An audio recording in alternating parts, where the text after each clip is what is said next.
is the audio all over the place, like in this video, maybe, I'll show you how to normalize it in DaVinci Resolve 18.6.2 and beyond. So in this clip, we have Shia LaBeouf.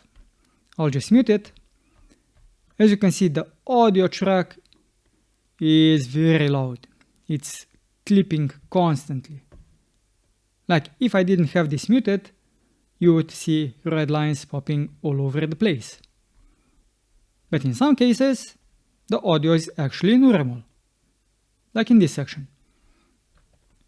Now, how I usually have done my audio normalization was just to simply right-click, normalize audio levels, sample pick program, and set this to -1 dB fs. Now, this is a lot better, but what I'll also do is I'll give you a few different examples of what you can get. So I'll delete the video, and I'll simply copy this a bunch of times. And what I'll do is I'll rename the audio track, so this will be -1 dB fs. Let's see what the next one will be, because now they've added a couple of options. So you have normalized audio levels, and they have a lot of options now, as you can see. Now, from what I understand, this is kind of the standard that TVs use. So I'll use this one and rename it. I'll use a Netflix one. Now this is totally new. And also what this does, target level, this is the peak that I've used previously here, but then we also have the loudness, which is like the richness of the voice.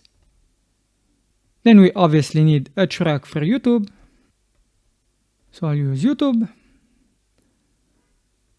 And then I'll also use the true peak. And I'll just leave this to the default value. Now, if we take a look at the differences, we can obviously see them, especially between this one, the Netflix one. These two are kind of the same. And these three are kind of the same. And this one is true peak. Now, if you just take a look at it from afar, you won't see much difference, but you can go into the Fairlight page, and let me increase this, then find a section, maybe this one, because it's loud, and zoom all the way in. So here we have -1 dB fs. As you can see, this one, the second one, has a totally different waveform as has the Netflix one. The YouTube one, which we want to do the comparison with, also has a bit of a different peak, and the true peak also has a bit of a difference, and it is more comparable to the YouTube audio and to this one. So what I'll do in this video, I'll just use the YouTube preset and see how the audio will sound. But if you do want to hear the differences, what you actually have to do is listen on headphones, not on the speakers. Now, speaking of the YouTube preset, the video that you're watching, this is the one that I'm actually editing. So if you use the normalized audio levels and you use the YouTube preset, why is that important? Well, if you go to YouTube and you watch a video, I'll just go to this one. So once you upload your video to YouTube, what you can actually do is right-click on it and go to Geek Statistics, and you will see what the content loudness is. If it's close to 0 dB, that's what you want. So once I finish this video, I'll take a look at the Geek Statistics to see what the content loudness will be with the YouTube preset applied.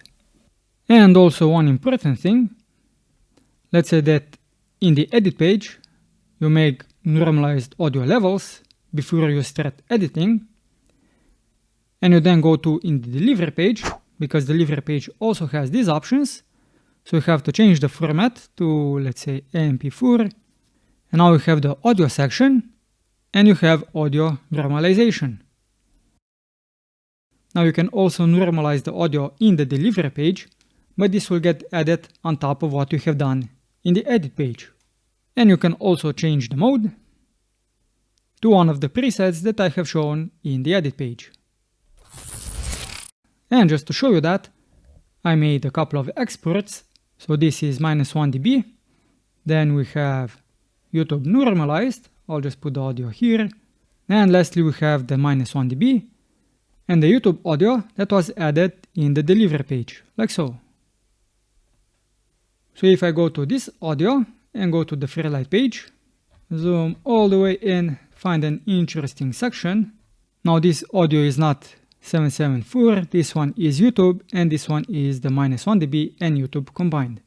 So I do see some differences. This YouTube one has like a bit more sharp peaks than this one with -1 dB, and this one with -1 dB and YouTube applied also looks a bit different. If I go to this section and zoom in, we can see that it's a bit different from both of them. Now will this make much of a difference? I don't know, because I didn't give it a listen yet.